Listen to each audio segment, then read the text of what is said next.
Hermanos, el segundo tema que vamos a ver es las bases bíblicas para poder establecer iglesias. ¿Será bíblico el fundar iglesias nuevas? Amén. Exactamente, ¿no? Y de hacer discípulos. Entonces, es una labor que la iglesia debería estar haciendo. Vamos a ir. ¿Qué decía? Las bases bíblicas para establecer iglesias.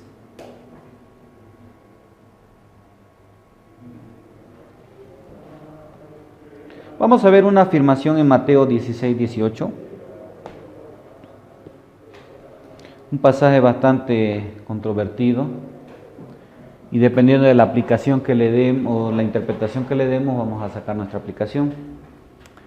Nos dice este pasaje: y yo también te digo que tú eres Pedro, y sobre esta roca edificaré mi iglesia, y las puertas del Hades no prevalecerán contra ella. La pregunta aquí es: ¿cuál es la roca?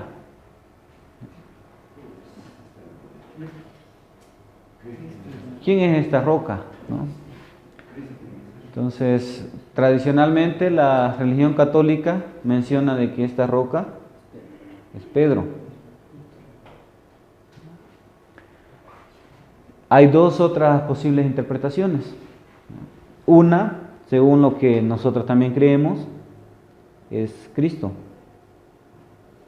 Y cuando Él está diciendo sobre esta roca, Él está haciendo alusión a sí mismo, ¿no? Sobre esta roca edificaré mi iglesia. Y la otra interpretación es la confesión que está haciendo. Recordemos qué pregunta le hace Jesús a los discípulos en el contexto de este pasaje. Hay dos preguntas, ¿no?, que les hace. La primera: ¿quién dicen las personas que soy? Y comienzan a responder, ¿no? Unos dicen que eres Elías, otros que eres un profeta. Y después Él les pregunta: ¿y ustedes quién dicen que soy? Y Pedro allí responde esto, ¿no? Tú eres el Cristo, el Hijo del Dios viviente. Y en base a eso Jesús responde. Entonces la tercera interpretación mencionan de que esta confesión que Pedro ha hecho de decir tú eres el Cristo, esa es la roca de la iglesia. ¿Ya? Son las tres interpretaciones que se manejan. En sí, la primera no puede ser por el juego de palabras que utiliza en el griego aquí el Señor Jesucristo. ¿Ya? Utiliza la palabra roca para hablar de Pedro, y luego de la confesión de esta roca utiliza la palabra para roca grande, ¿no? Entonces una piedra, un peñasco más o menos. Entonces no hay para el juego, no da por el juego de las palabras. Entonces la afirmación aquí, si vemos, es de que con la iglesia, en primer lugar, Cristo la va a edificar, dice, Cristo va a ser el que edifica la iglesia. Y aquí hay una promesa también, ¿no? Las puertas del Hades no prevalecerán contra ella. Esto literalmente nos está diciendo: nada podrá destruir la iglesia. Esa es la promesa que encontramos aquí, en esta afirmación.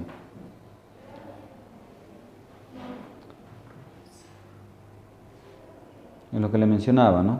Las puertas del Hades, es decir, ni la muerte misma podrán contra ella.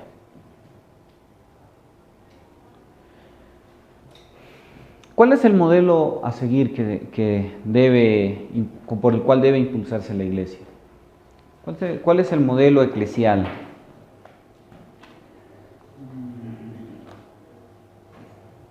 ¿El modelo para fundar? Sí, para fundar y para poder establecer la iglesia, ¿no? Para poder llevarla adelante. ¿Cuál debería ser nuestro modelo? Un buen modelo creo que encontramos en Hechos capítulo 3, ¿no? Antioquía es una iglesia gentil misionera, muy diferente a la iglesia primitiva o en el caso de Jerusalén. Sí. De repente ahí está, digamos, un excelente, ¿no? Exacto, ¿no? ¿Cuál ha sido la iglesia? La pregunta: ¿cuál ha sido la iglesia más exitosa de todos los tiempos, hablando en el cumplimiento de la labor y la temerosidad de Dios, ¿no? Entonces, la iglesia que encontramos en el libro de Hechos, ¿no? Entonces, todo el desarrollo de la iglesia primitiva, aún ya después saliendo de Antioquía, es increíble que las iglesias, con todos los problemas que tenían cierto grado de temor en Dios. Otra iglesia bastante interesante es la iglesia en Filipos, ¿no?, de Macedonia. un lugar donde había persecución, los únicos pobres eran los cristianos del lugar, pero esta iglesia apoyó a Pablo durante todo el desarrollo de su ministerio, aun cuando estuvo preso, mandando personas para poder velar por sus necesidades físicas también. Entonces vemos de que el modelo para poder seguir nosotros como iglesia en este siglo debería ser el modelo de la iglesia más exitosa, ¿no?, de todos los tiempos, es decir, la iglesia primitiva, la iglesia de los Hechos.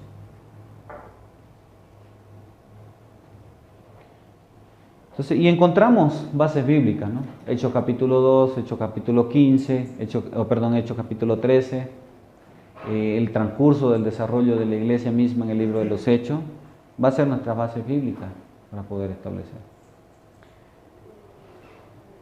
Y podemos fundamentar su misión mediante la Biblia. Nos hacemos la pregunta llegando al libro de Hechos, ¿qué hacía la iglesia primitiva para poder crecer? Y esa debe ser la pregunta, ¿no? ¿Qué hacía la iglesia para poder crecer? Porque vemos el contexto totalmente diferente. Hoy hay libertad para nosotros, pero la iglesia no crece. En esa época había persecución, había pobreza, pero la iglesia crecía. Y cuando estaban matando a los cristianos, la iglesia crecía al doble. Entonces, ¿qué es lo que va a marcar la diferencia entre los dos tipos de iglesia? Testimonio. Yo creo que hacían lo que nosotros no hacemos hoy en día, ¿no? Que desde el principio, desde la llegada del Espíritu Santo, el propósito fue salir y predicar el Evangelio. Eso es lo que hicieron y no paran, porque es el propósito. Una iglesia que no predica, alguna vez dijimos en alguna clase, no tiene razón de existir. Exacto. Entonces lo que hacían ellos era, apenas vino el Espíritu Santo y empezaron a predicar. Es algo que de repente tal vez no están haciendo mucho en las iglesias. Sí, y fue interesante, ¿no? La primera iglesia misionera no fue Jerusalén, porque recordemos hasta el capítulo 8, la iglesia se cayó y se mantuvo entretenida, ¿no?, con el crecimiento. Y es lo que a veces pasa, mientras estamos creciendo en número, nos olvidamos de la responsabilidad y de la razón de ser de la iglesia. Fue lo que le pasó en el libro de Hechos. No se hubiera extendido el evangelio si Dios no hubiera utilizado a Saulo para poder perseguir a la iglesia. Ellos salen y recién es allí donde encontramos y ellos iban predicando por donde iban.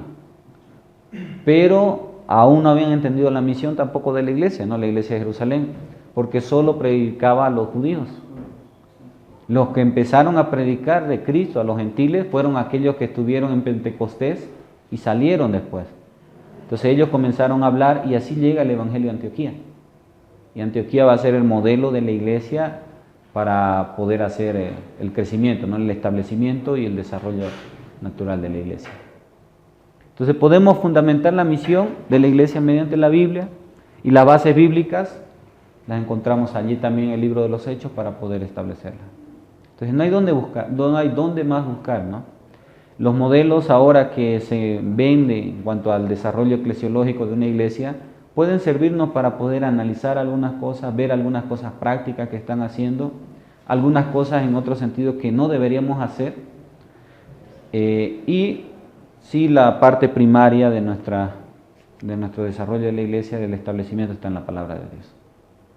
Entonces les decía al inicio de las clases, vamos a hacer un trabajo, ¿no?, exegético de un pasaje para poder plantear un modelo de crecimiento bíblico, que es lo que muchas veces falta en todos los modelos. Vamos a recordar un poco de lo que llevamos en eclesiología. La primera pregunta es, ¿qué es la iglesia según el Nuevo Testamento? Hoy en día tenemos nuestra propia imagen de iglesia, ¿no? Algunos pensamos es un club de amigos donde se lee la Biblia. Otros pensamos la iglesia es el templo donde nos reunimos. Si no tenemos templo no somos iglesia. 25 personas mínimo para hacer una iglesia. Entonces, ¿qué es una iglesia según el Nuevo Testamento? Es un organismo vivo, hemos visto. La iglesia es la reunión de las personas que han sido convocadas y en sí todo va a girar en torno a esta palabra, ¿no? Eclesía. que está formada por dos palabras, una preposición ek y eclesia, que ek significa salir de, o llamados afuera, esa es para congregarse. Ese es en sí la definición de iglesia en el Nuevo Testamento. Es la reunión de aquellos que han sido llamados para salir del mundo y poder congregarse en Cristo. Los tres propósitos fundamentales de la iglesia en el Nuevo Testamento: lo primero es dar el evangelio a la humanidad. Esa fue la principal preocupación de la iglesia. Capítulo 13 vemos la reunión de la iglesia cuando el Espíritu Santo habla y les dice: sepárenme a Bernabé y a Saulo para la obra que les he encomendado. Y la iglesia lo entiende y lo hace. Entonces es interesante que cuando una iglesia entiende el propósito de Dios, vamos a ver las características que tenía esta iglesia en el capítulo 13. Vayamos a Hechos, capítulo 13.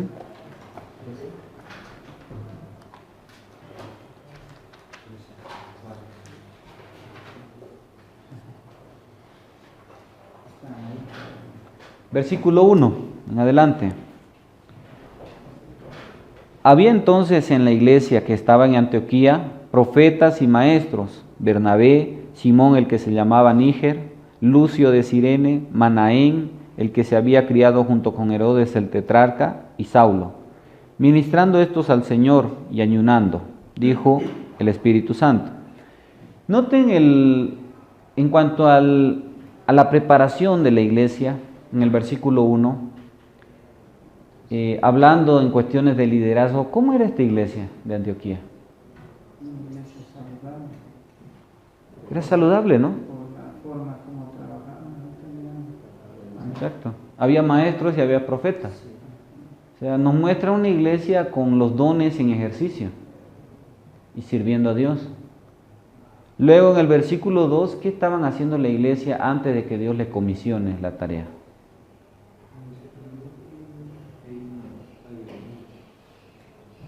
Estaban ministrando al Señor, dice, estaban predicando, estaban haciendo su labor, y también dice, ayunando. O sea, la búsqueda constante de Dios para poder servirle. Y allí es que Dios le da la tarea, ¿no?, para poder iniciar el ministerio. Entonces, podemos hablar de que una iglesia está preparada para poder cumplir la gran comisión cuando tiene salud, cuando no está enferma.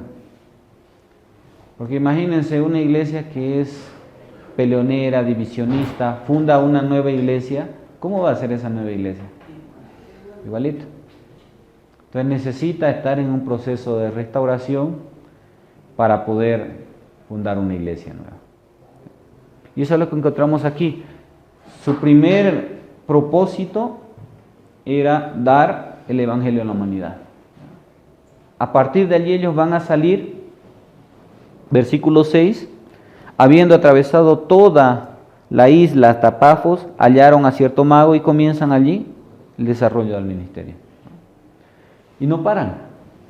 Va a terminar el primer viaje, llegan a Antioquía y había problemas, ¿no? Hubo problemas mientras salió Pablo y las demás personas. Hubo un problema doctrinal, pero es interesante cómo solucionan el problema también la iglesia. Van a mandar representantes a Jerusalén, donde estaban los apóstoles, para solucionar este problema. Y el desarrollo va a seguir, ¿no? La misión va a seguir, a pesar del problema, va a seguir la tarea principal de hacer discípulos. En segundo lugar, ejercer un ministerio en beneficio de ella, en beneficio de la humanidad. ¿Qué pasa cuando, recordemos, ¿no?, quienes predicaron el evangelio en Antioquía no fueron los judíos en una primera instancia, fueron personas griegas que llegaron a Antioquía, que habían escuchado el mensaje. La pregunta es, ¿le debían algo, hablando en términos humanos, la iglesia de Antioquía a Jerusalén? ¿Le debían gratitud? Viendo que Jesucristo es ese lugar. Sí, pero hablando en términos humanos, en sentido humano. Ah, no, pues dirían que no. Sí, los han discriminado, ¿no? No les han presentado el evangelio. ¿Qué pasa cuando hay problemas en Jerusalén? La iglesia se organiza y levanta una ofrenda para mandar allá, ¿no? Entonces, es interesante la perspectiva que tiene la iglesia gentil. Macedonia va a ser lo mismo, Tesalónica y Filipos. Entonces, la pregunta es, ¿qué es lo que va a marcar la diferencia incluso entre la iglesia de Antioquía y la iglesia de Jerusalén? Para que a pesar de todo, la iglesia pueda ver y diga, en el caso de Filipos, un lugar donde habían pobres, y cuando leemos 1 Corintios, vamos a ver que Pablo dice, quiero contarles acerca de la gracia de Dios que ha venido sobre la iglesia de Macedonia, que en su extrema pobreza y necesidad, la abundancia de su generosidad ha exaltado. Entonces, y él dice, ¿no? Ellos dieron más allá de sus fuerzas y nos rogaron para que nosotros aceptemos. Entonces vemos de que era una iglesia que estaba dispuesta a ayudar a los demás, y no solamente a los cristianos.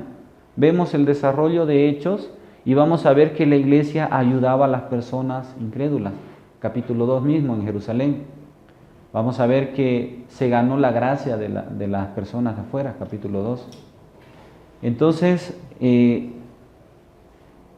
a veces dos polos, ¿no?, en cuanto al Evangelio. Uno de que es solo labor social, y con que hagamos algo social ya estamos compartiendo el Evangelio, ¿no? Por ejemplo, hay muchos pobres en la zona. Con que yo le invito un pan, un desayuno, ya estoy dándole el Evangelio. El otro extremo es no, a Dios solamente le importa el espíritu, ¿no?, salvar a las personas. Entonces le damos la palabra y no importa si se están muriendo de hambre. ¿Cuál es el sentido de la iglesia de Jerusalén y la iglesia primitiva de Antioquía? Los dos, ¿verdad? ¿Qué es más cuerdo y qué es más eficaz, hablando en términos humanos nuevamente, ¿no? Decirle a alguien, eres pobre y Dios te ama y Él quiere que ores confesando tus pecados para ser salvo, ¿no? Aquí vas a seguir sufriendo, pero allá algún día vas a ser consolado. A decirle a la misma persona, Jesús te ama, sabe que sufres mucho aquí, quizás esto no lo solucione, pero esta es una pequeña muestra de tu amor. ¿Cuál de los dos casos sería más impactante en la vida de una persona sin Cristo? Obviamente, pues no estamos hablando de ese evangelio que le llaman el integral, ¿no? Donde hablan de dar y también ayudar. Aparentemente es bueno, ¿no?, poder ayudar a la gente que necesita. El Señor Jesús mismo lo hizo, multiplicó los panes, se preocupó por la necesidad de la gente. Y si se puede hacer eso, amén, mucho mejor que ayuda social, se llama eso, ¿no? Sí. O sea, siempre que haya la posibilidad, ¿no? Con poco el Evangelio tiene cuerpo, y es el problema de hoy en día. Aunque no lo querramos aceptar, ¿qué han hecho las grandes iglesias? Las iglesias que están metidas en el problema de la confesión de fe y todo lo demás. ¿Qué es lo que pasa? La gente hoy en día mira a las iglesias como que piden dinero, como que están interesadas en nuestro dinero, y no quiero ir porque me van a pedir el diezmo, ¿no? Esa es la mentalidad de muchas personas hoy en día. ¿Qué pasaría si nosotros mostramos de que no es lo importante el dinero, sino que lo importante es esa persona para Cristo? Entonces, de alguna manera debemos hacer para cambiar esa perspectiva o esa visión que tienen las personas de nosotros como cristianos. Y es cierto, iglesia que no está metida en esto es pobre, ¿no? No tiene mucho dinero, no tiene tanto material para poder hacer una labor social. Pero hay cosas que a veces incluso nosotros como iglesia las ponemos como que son nuestra prioridad, siendo que son secundarias, ¿no? Es bonito tener un templo, es bonito tener buenos bancos, pero es lo secundario, ¿no? ¿Qué pasa si se enferma un hermano de la iglesia? Pobre. Solucionamos a veces con una ofrenda de amor, pero ¿cuál es la realidad de esa ofrenda de amor? ¿Cuánto recogemos para nuestro hermano? Alguien decía, no a modo de broma, parece ofrenda de desprecio, ¿no? Entonces, quizás en algún momento vamos a decir, bueno, está despintada nuestra iglesia, pero todavía aguanta la pintura, se ve bien nomás. ayudaremos a nuestro hermano, ¿no? Porque incluso ni a nuestros hermanos estamos dispuestos a servir de esa manera.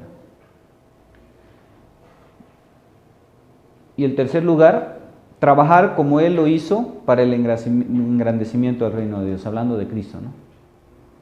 Entonces, es nuestro deber trabajar como el Señor lo hizo.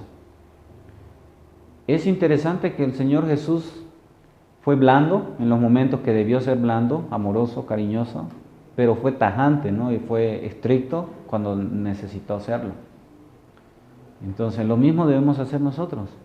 La iglesia debe ser así, ¿no? Tiene que tener un corazón de madre por un lado para poder acoger y poder ayudar, pero un corazón de padre también para ser estricto y decir debemos cumplir todo lo que la palabra de Dios nos dice. Cualquiera de los dos extremos es malo. Entonces, según el Nuevo Testamento, estas tres cosas era lo que desarrollaba la iglesia, ¿no? Y todo se resumía en la palabra eclesía, llamados para congregarnos en nombre de Cristo.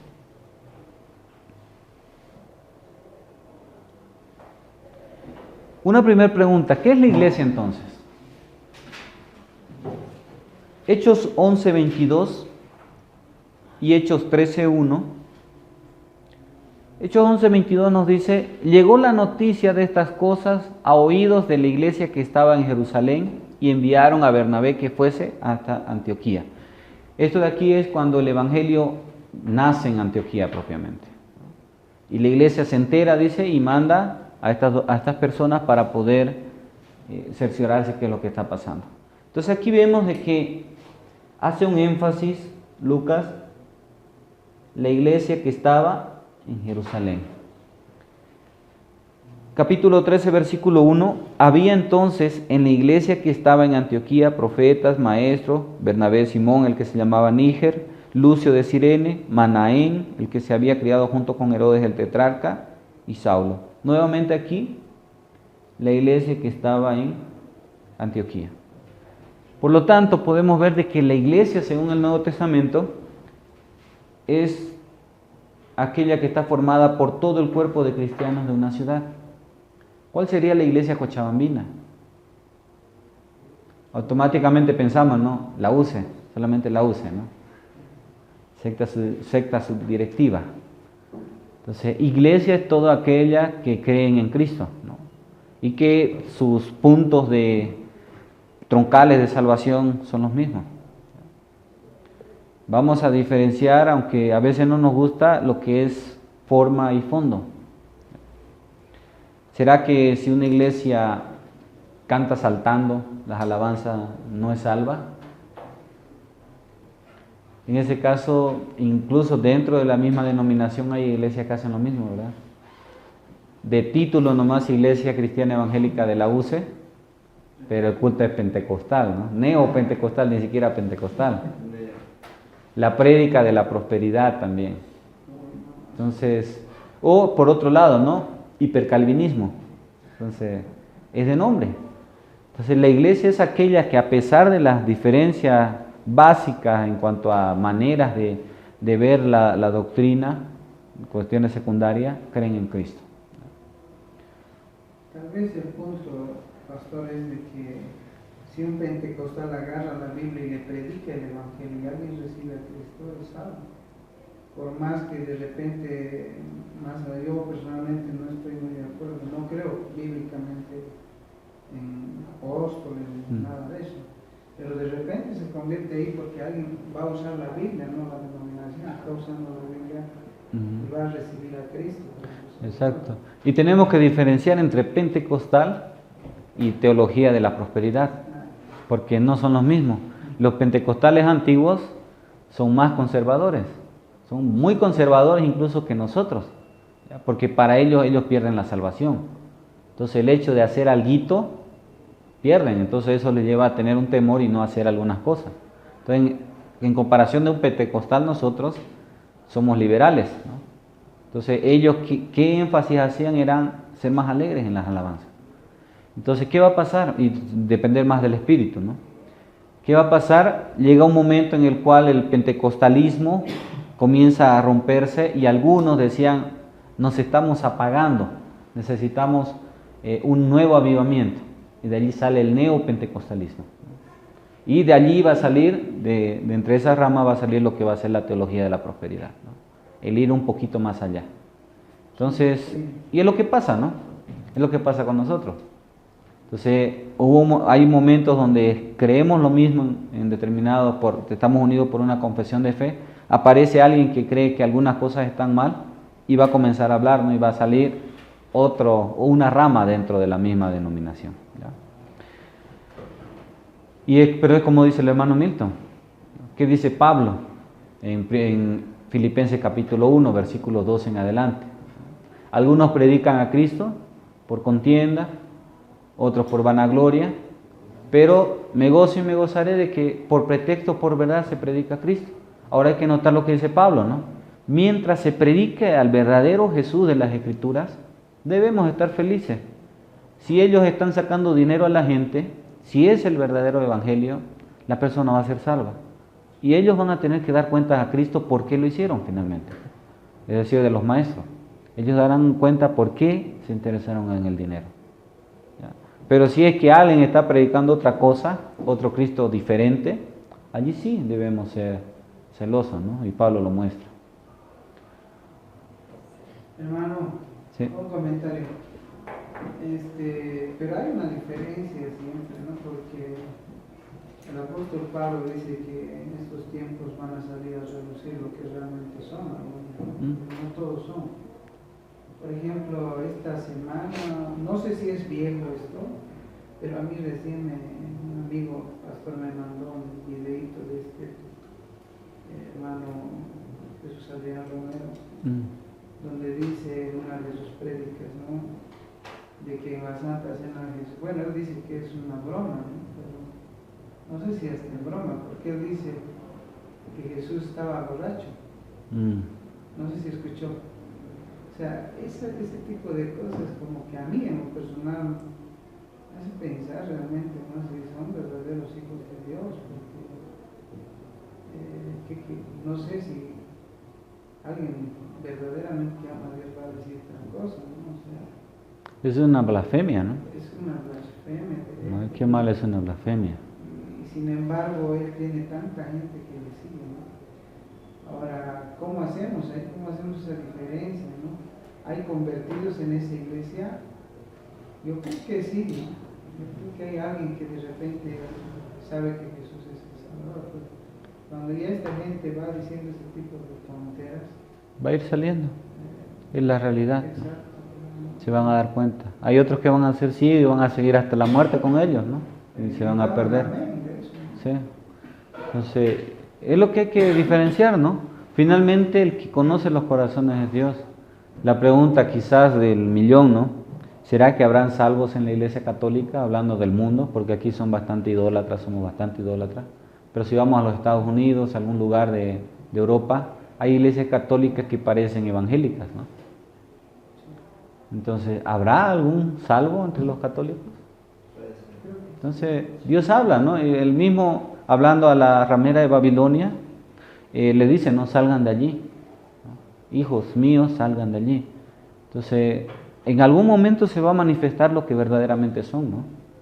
Entonces, podemos por ahora tomar lo que dijo Gamaliel, ¿no? Si se habla de Cristo en algún lugar, en cuanto a doctrina, correctamente hablando, y tienen prácticas medias extrañas, debemos hacer lo que hace Gamaliel, ¿no? Debemos ver de que con el tiempo Dios obrará y deshará esa obra, o sencillamente prevalecerá y será de Dios, ¿no? Entonces hay que poder entender de que hay situaciones que no entendemos a veces nosotros, y de que no necesariamente quiere decir que es una herejía hablando en términos secundarios de salvación, ¿no? De asuntos de fe, perdón. Cosas que no atentan contra nuestra salvación directamente, no tiene por qué incomodarnos mucho, ¿no? Ahora es cierto, algo que es conflictivo con esto de la teología de la prosperidad es cómo llega una persona a Jesús. Hay algunos que llegan con el sentido de querer que sea su Señor. Hay otros que se les predica y les dicen, si tú recibes a Cristo vas a tener dinero, vas a tener casa, y ellos hacen eso por esa meta. Entonces, ese no es un evangelio correcto, ¿no? Entonces, pero hay personas que lo hacen inocentemente. Creen en Jesús, buscan a ese Jesús amoroso también, pero lamentablemente son engañados por estas personas, ¿no? En algunos casos. Entonces es bien complicado hacer una hermenéutica de todo esto, ¿no? Pastor, y el consejo de Gamaliel, hasta cierta manera, yo veía que de repente no era tan correcto también. ¿Por qué? Porque si miramos y los dejamos, los hemos mirado y los hemos dejado a los testigos, a los mormones, y no han menguado, han crecido grandes. O sea, Sí. El hecho es evangelizar, ¿no? O sea, el decir dejar hasta cierto punto, quiere decir dejar lo que ellos piensen, lo que piensan, ¿no? En algún momento. Porque debemos ser sabios, ¿no? ¿Qué pasa cuando hablo con un testigo de Jehová? A veces ellos dicen, ¿no? El griego dice esto.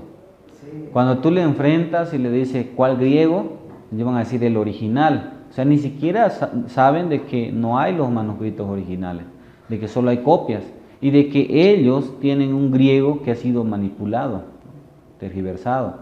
Entonces, cuando le habla, ellos han sido amaestrados así. Manejan los versículos, parece que manejan la Biblia, ¿no? Pero ellos antes de salir a predicar son capacitados y les dan los versículos para que ellos repitan.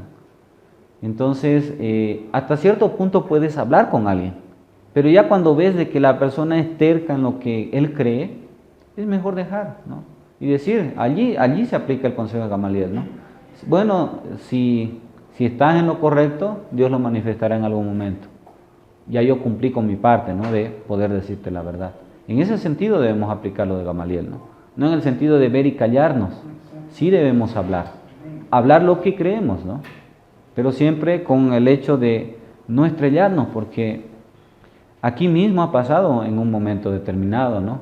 Cuando estaba el problema del ESI, aquí en el seminario. Llegaron personas a decir, bueno, yo te odio, ¿no? Porque tú piensas diferente de mí, tú estás equivocado, eres un hereje. Y la Biblia me dice que debo odiar a los herejes, ¿no?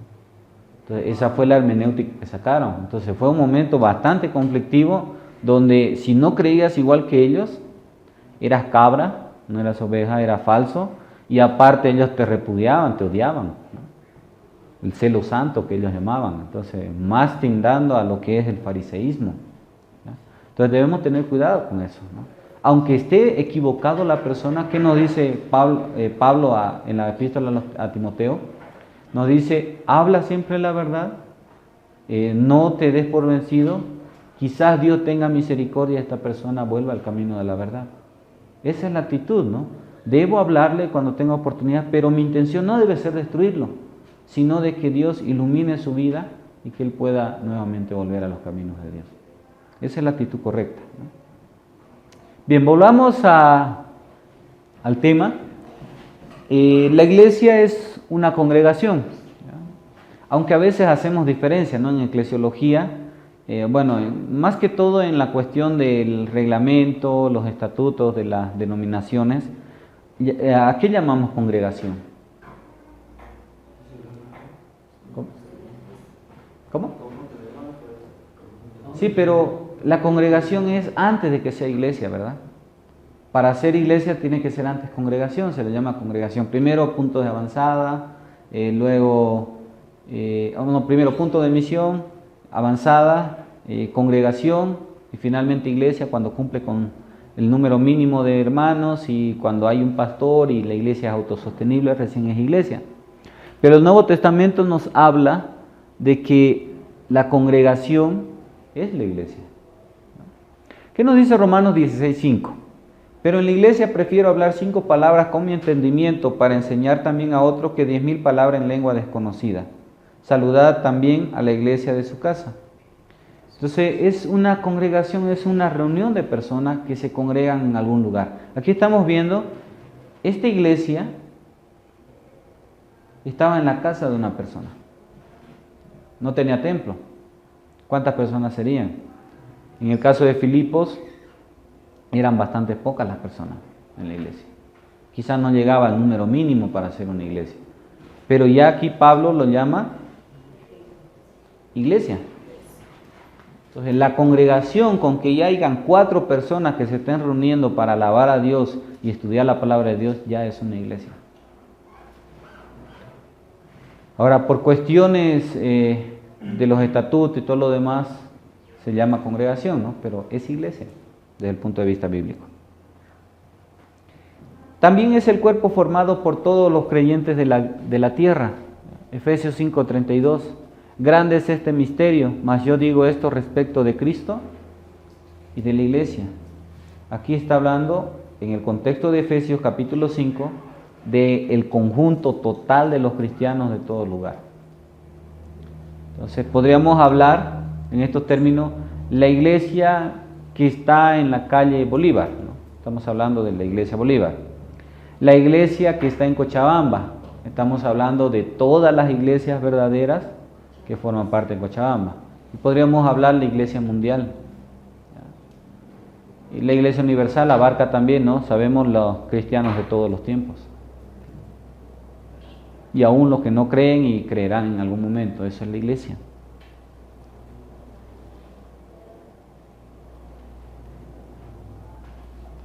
Algunos términos para definir a los integrantes de la iglesia. En primer lugar, a veces hoy es complicado, ¿no?, hablar de cómo nos vamos a decir entre hermanos hoy en día. Porque hoy en día los movimientos sociales, la política misma se llaman hermanos, ¿no? Hermano periodista, hermano Evo, hermano tal, entonces hermano cucalero, entonces hermano fabril. Entonces ya hay ese término de hermano como que se ha apropiado aquí, ¿no? Agarrando ese sentido de unidad.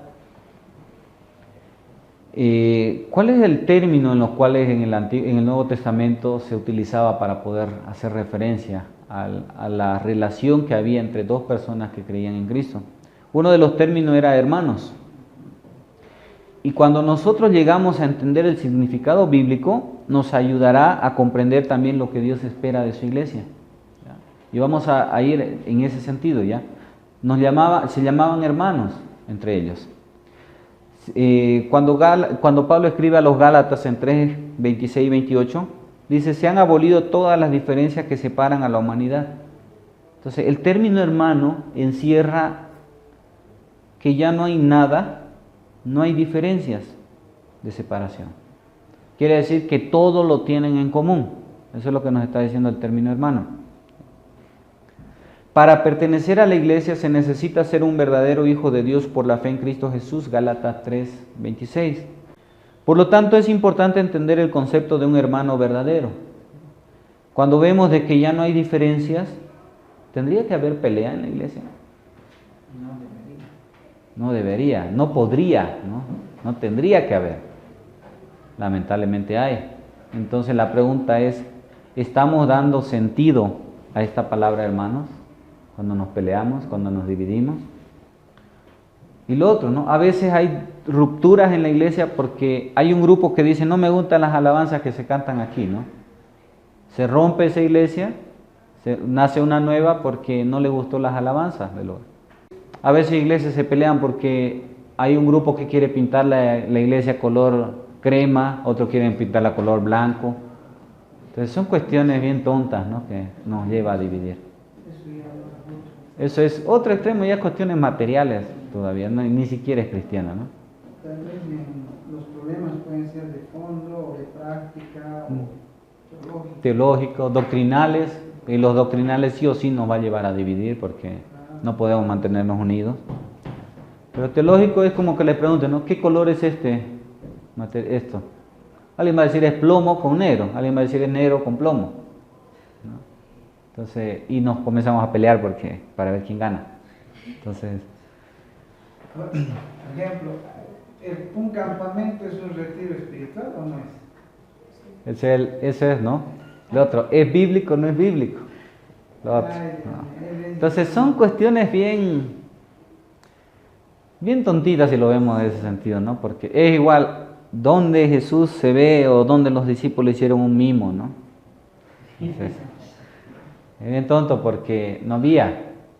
Pero si vemos, si Pablo utilizó argumentos filosóficos, si Pablo utilizó métodos filosóficos y retóricos, Pablo utilizó a un Dios no conocido para hablar de Dios.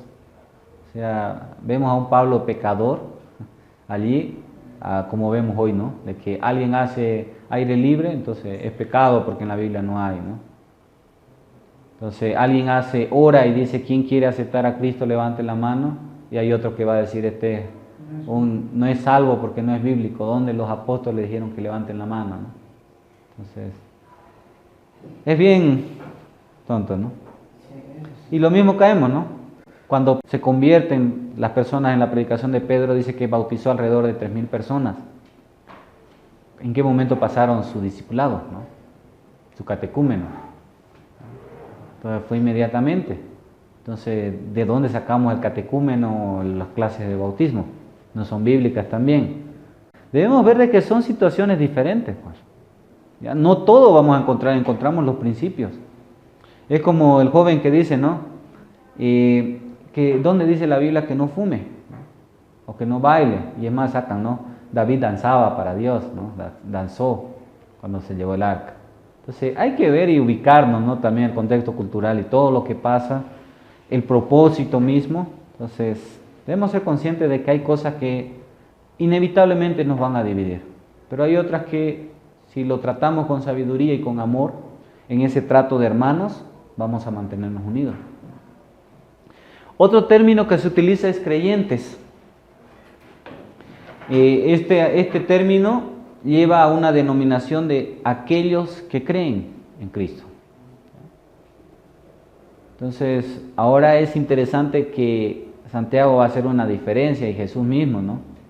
Los demonios también creen y es más, le aumentan, ¿no? Y ellos tiemblan. Entonces, es otro término, pero también tiene su bagaje. ¿Cuál debe ser la doctrina característica que nos debe unir en aquellos que creemos? ¿Quiénes son los creyentes? Aquellos que tienen fe en el Señor Jesucristo. Entonces, si tú crees en Cristo tal como yo creo, somos creyentes. Y Hebreos 11:6 nos habla del propósito de la vida cristiana. Vamos a leer Hebreos 11:6.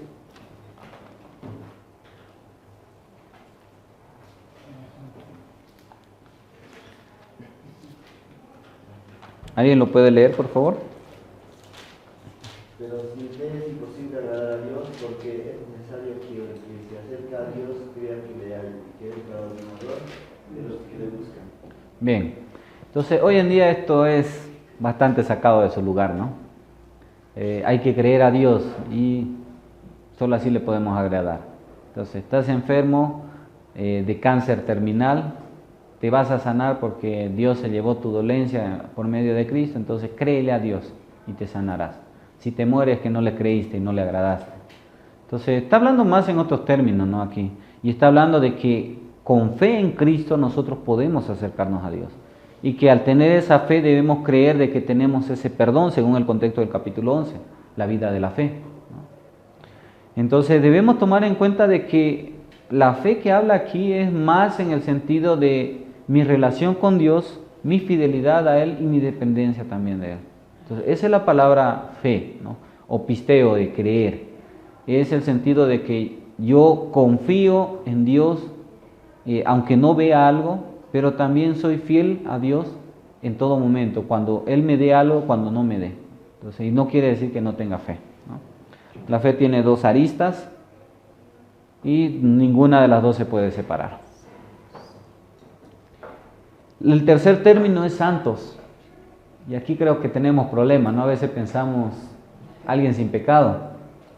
Entonces, ¿será que una iglesia donde se pelea de vez en cuando es santa? Sí, es santa ante los ojos de Dios, ¿no? Porque Dios no mira eso, sino mira a Cristo. Entonces, en Cristo somos santificados. Sin embargo, la palabra santo, más allá de sin pecado, significa separados del mundo y consagrados para Dios. Son los dos términos, separados y consagrados.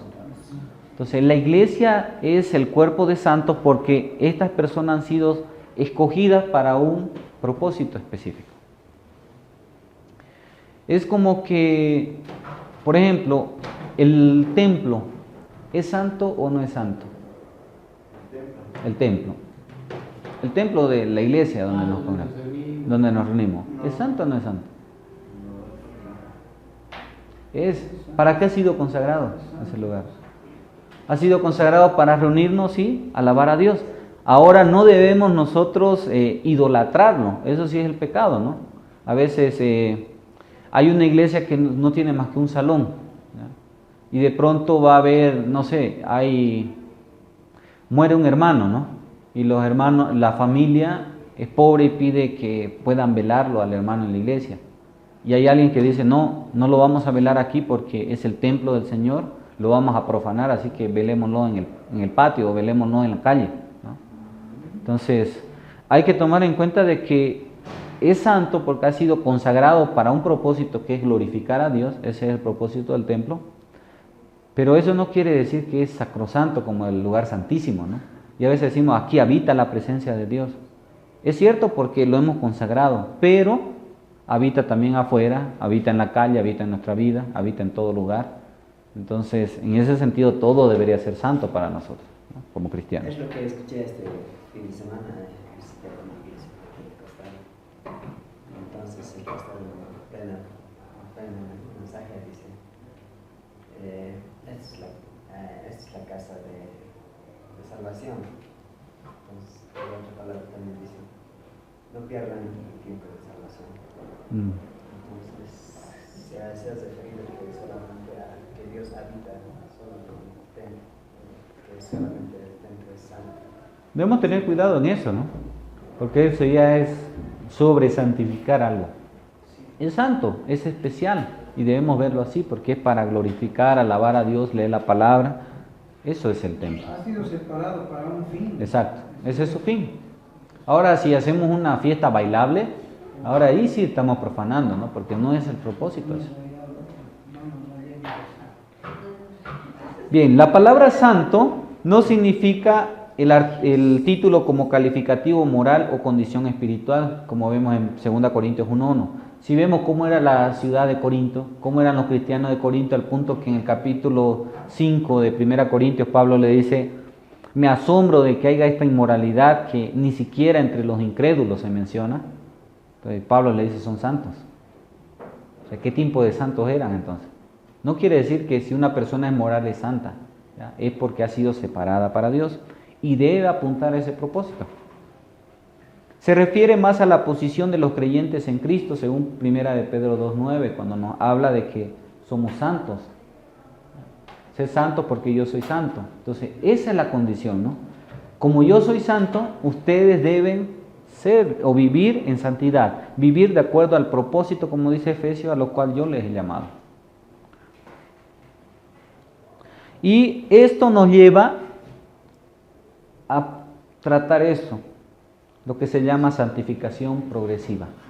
Ya yo he sido santificado, ya Dios me ve como santo, pero es mi deber como cristiano, con la ayuda del Espíritu Santo, la ayuda de Dios y Cristo, de poder ir siendo más santo cada día, ¿ya? Separándome más de las cosas que no le agradan a Dios. Entonces, aquí está la importancia de la santificación diaria. Vamos a llegar a ser perfectos cuando venga Cristo, ¿no? Allí vamos a dejar de pecar recién. Pero mi pregunta es, si yo conocí a Cristo en el año 1990 y Jesús vuelve en el año 2040, ¿será que sería correcto que me encuentre tan pecador como era en el año 1990? ¿Será lógico? Voy a seguir pecando, ¿no? Pero voy a ser mejor. Entonces, la idea de la santificación progresiva es mirar mi día anterior y decir, ¿he mejorado a lo que era el día anterior? Entonces, ese es lo que significa santificación progresiva. Y lo otro, escogidos. Y estos son los versículos de Efesios 1:3 al 14, ¿no? Y es lo interesante de Efesios porque toca el tema de una iglesia que ha sido escogida con un propósito. A los santos y fieles, dice, ¿no? Santo a los llamados para un propósito y fieles para permanecer fiel con Cristo. Y nos dice, ¿no? Versículo 13, Bendito sea el Dios y Padre de nuestro Señor Jesucristo, que nos ha bendecido con toda bendición espiritual en los lugares celestiales. ¿Efesios 1:3 o Efesios? Oh, 3 al 14. 1:3 al 14. Después nos dice, Él nos escogió antes de la fundación del mundo para que fuésemos santos y sin manchas. Y aquí vemos la primera, ¿no? Fuimos escogidos. Hemos sido escogidos. Hemos sido predestinados, podríamos decir. Pero ahora la pregunta es, ¿para qué? Y aquí vamos a tratar de aclararlo en el mismo Efesios. Creo que voy a predicar esto el domingo. Entonces vemos, ¿no? ¿Para qué nos escogió? ¿Para ir al cielo o para ir al infierno? Y aquí está la respuesta. Ese es el propósito de la elección incondicional de Dios. Dios me escogió incondicionalmente para que yo, aún siendo pecador, pueda ser santo y pueda vivir sin mancha para Él. Luego nos dice, nos predestinó. Y aquí aparece la palabra predestinación. Y aquí está, ¿no? Para ser adoptados como hijos mediante Jesucristo. Y nuevamente, conforme al beneplácito de su voluntad, es decir, incondicionalmente. Entonces, nuevamente, ¿me predestinó para ir al cielo y a otros predestinó para ir al infierno? No, simplemente dice, de antemano quiso adoptarme como hijo suyo. Y luego también, ¿para qué nos predestinó? Para alabanza de su gloria, de la gloria de su gracia gratuitamente. Entonces, he sido predestinado en primer lugar para ser adoptado, para alabar a Dios. Y luego, en Él tenemos redención mediante su sangre, el perdón de nuestros pecados según las riquezas de su gracia, que ha hecho abundar para con nosotros en toda sabiduría y discernimiento. Nos dio a conocer el misterio de su voluntad según el beneplácito que se propuso en Él, con miras a una buena administración en el cumplimiento de los tiempos, es decir, de reunir todas las cosas en Cristo, todas las que están en los cielos como las que están en la tierra, en Él. Entonces aquí nos dice, ¿cuál era el propósito anticipado de Dios? ¿Por qué Él predestinó? ¿Por qué Él escogió a las personas? Y este es el propósito. Reunir todas las cosas en Cristo. Ahora, cuando vemos todas las cosas, no hay una exclusión allí. El propósito de Dios es de que todos puedan ser salvos. Él no quiere que nadie se pierda. Versículo 11, también hemos obtenido herencia, habiendo sido predestinados, según el propósito de aquel que ora. Entonces, hemos sido predestinados y por lo tanto tuvimos herencia. A fin de que nosotros que fuimos los primeros en esperar a Cristo, seamos para alabanza de su gloria. Nuevamente, ¿para qué hemos sido predestinados? Para alabanza de su gloria. En Él también ustedes, y cuando dice nosotros fuimos los primeros, ¿a quién está refiriéndose? A los judíos. Le dice, nosotros fuimos llamados primero para esperar en Cristo. Y ahora ustedes, es decir, los gentiles, después de escuchar el mensaje de la verdad del evangelio de vuestra salvación y habiendo creído, fuisteis sellados con el Espíritu Santo de la promesa, que nos ha dado como garantía de nuestra herencia, con miras a la redención de la posesión adquirida de Dios para alabanza de su gloria. Nuevamente, si vemos, todo va a terminar en esto, ¿no? Para alabanza de su gloria. Entonces, si aprendemos a ver el mensaje de alguien en el mismo escrito de él, vamos a evitarnos de hacerle decir a alguien algo que no dice. Es como que yo les escriba una carta y coloque allí, les escribo a ustedes porque estoy muy triste de no verles, me he dado cuenta en este tiempo que no puedo vivir sin ustedes, les amo mucho, ¿no? Son mi vida, por ustedes respiro. Y de pronto alguien agarra mi carta y dice, vamos a tratar de hacerle un exégesis, y saca esa parte, ¿no? Que dice, no puedo vivir sin ustedes, ¿no? Por ustedes respiro. Entonces, ¿qué me podrían hacer decir allí en esa carta? Todo, ¿verdad? Una mujer lo va a agarrar y va a decir, ay, no puede vivir sin mí, ¿verdad? Pero la pregunta era, ¿para quién era esa carta? Y resulta que era para mi familia. y al agarrar una pieza suelta y alguien escribe otra carta, ¿no? Por ejemplo, un esposo escribe a su esposa, ¿no? O yo mismo escribo una carta para mi esposa. Le digo, te amo, sueño contigo todos los días, ¿no? Quiero estar contigo, extraño tus abrazos, tus besos. Y ya saco esa parte de la carta que era para mi familia y la meto, porque digo, aquí dice que ama a esta persona, entonces está hablando de un amor físico, ¿no? Carnal. Entonces, esta persona es una persona pecadora porque ama a muchas personas, ¿no? Entonces, nos damos cuenta que podemos hacer decir a alguien algo que no dijo, o que ni siquiera se le pasa por la mente. Lo mismo sucede aquí. Pablo habla de predestinación en esta parte, y tiene sus propósitos de predestinación. ¿Llegaría a ser lo mismo escogidos como predestinación? Bueno, escogido es alguien que, por ejemplo, tengo todo eso, ¿no? Yo escojo esto porque me gusta. Predestinación es la pregunta, ¿por qué lo escogí? Y puede ser que yo desde antes de verlo me gustaba, ¿ya? Por algún motivo. Entonces yo cuando vengo lo escojo. ¿Ya? Eso es predestinación. Ahora es bien complicado porque sabemos, ¿no? Dios es omnisciente, o sea, todo lo sabe de antemano. Si Él sabe todo de antemano, Él sabe cómo va a ser mi vida, ¿no? Él sabe si yo voy a aceptar a Cristo o no, ¿verdad? Si yo voy a escuchar el mensaje del Evangelio, mejor dicho, hablando con propiedad. Entonces, ¿cómo puede ser posible de que haya una elección incondicional si Dios conoce todo de antemano? Si Él sabe quiénes van a rechazar el mensaje, quiénes van a aceptar. Entonces es lo que nuestra mente humana no puede entender. Pero en los términos de Dios, Él sabe, pero eso no ha afectado a su predestinación. No afecta nuestra voluntad. Y no afecta a nuestra voluntad. Somos libres. Y eso no quiere decir nuevamente que yo he rechazado a Dios, ¿no? Y puedo más que Dios, porque no le quiero aceptar.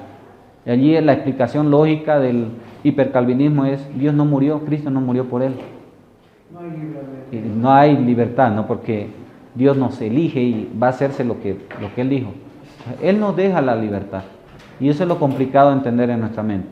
Dios es soberano, el ser humano tiene su responsabilidad. Al momento de la predicación del Evangelio, la persona no rechaza a Cristo en sí, sino rechaza el mensaje de salvación. Entonces son algunas cosas que debemos aprender a ver, ¿no?